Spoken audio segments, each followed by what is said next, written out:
Hello दोस्तों, welcome to my channel. दोस्तों, आज का मेरा टॉपिक ये है कि आप लोगों को सफ़ेद आटा यानी कि मैदा एक ऐसा आटा है जो कि पूरी दुनिया में सबसे ज़्यादा खाया जाता है। चाहे रोटी हो, ब्रेड हो या दूसरे खाने, हर मुल्क में ज़्यादातर बनाए जाने वाले खानों में गंदम के आटे को ज़रूर इस्तेमाल किया जाता है। लेकिन अगर सेहत की नज़र से देखा जाए तो आज के वक्त में मैदा खाने से बीमार होने वाले लोगों की तादाद भी बहुत ज्यादा बढ़ चुकी है। लेकिन आम दिखाई देने वाला सफेद आटा हमारी सेहत के लिए किस तरह से खतरनाक हो सकता है। दरअसल मैदा बनता है गंदम के दानों से, और गंदम के दानों की अगर एनाटॉमी की बात की जाए तो उसके बुनियादी तौर पर 3 हिस्से होते हैं, जिसके ऊपर वाले यानी कि बाहर वाले हिस्से को ब्रान यानी कि चोकर कहा जाता है, दरमियान वाले हिस्से को एंडोस्पर्म और सबसे नीचे वाले हिस्से को जर्म कहा जाता है, जो कि बाद में जवान होकर पौधे की शक्ल में इख्तियार कर जाता है।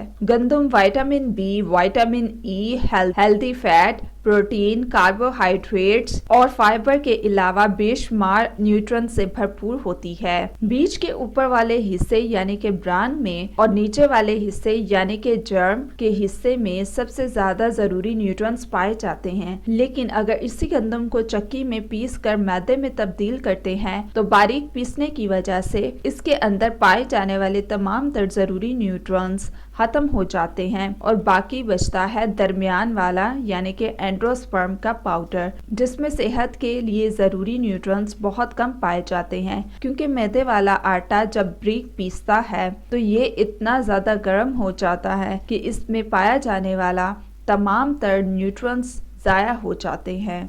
लेकिन कुछ साल कबल हाथ से पीसा जाने वाला आटा इंतहाई सेहतमंद माना जाता था, जिसको लोग घर में चक्की में पीसा करते थे। क्योंकि 2 पत्थरों के दरमियान जब गंदम के दाने आहिस्ता आहिस्ता पीसते हैं तो ना तो इनमें पाए जाने वाले तमाम न्यूट्रॉन्स जाया होते हैं, बल्कि ये पूरी तरह से बरकरार रहते हैं और इस तरह से निकाले गए आटे को होल व्हीट फ्लोर के नाम से जाना जाता है। लेकिन आजकल के मोटर मशीनों में आटा ज्यादा तेजी से और कम वक्त में पीसा जाता है, लेकिन इसके अंदर पाए जाने वाले तमाम तर जरूरी कंपाउंड्स भी जाया हो जाते हैं।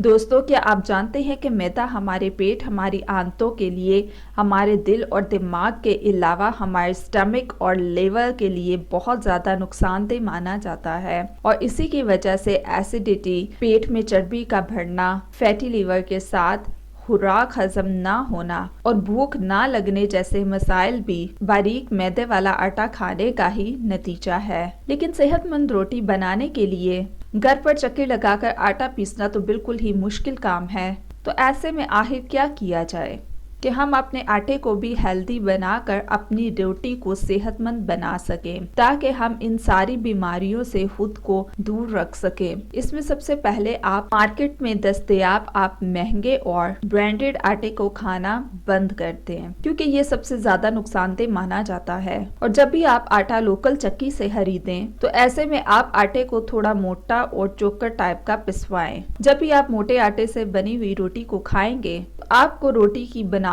और जायका दोनों में ही तब्दीली नजर आएगी। लेकिन ऐसे में अगर आप इसके आदी हो जाएंगे तो आपको कुछ ही दिन में अपनी सेहत में वाजिया तब्दीली नजर आने लगेगी। मोटा आटा हमारे जिस्म में एनर्जी लेवल को बहुत ज्यादा बढ़ा देता है और मोटापे को रोकने के साथ ही पेट से जुड़ी कई किस्म की बीमारियों से भी हमें महफूज रखता है। तो दोस्तों, आप अपने आटे में थोड़ी बहुत तब्दीली करके बाआसानी अपनी रोटी को हेल्दी बना सकते हैं और खुद को इन सारी बीमारियों से दूर रख सकते हैं। दोस्तों, अगर आज का मेरा ये वीडियो आपको बहुत ज़्यादा पसंद आया है तो प्लीज़ लाइक करें, शेयर करें और सब्सक्राइब करें। सो दोस्तों, ये थी आज की मेरी इन्फॉर्मेशन, मेरी टिप।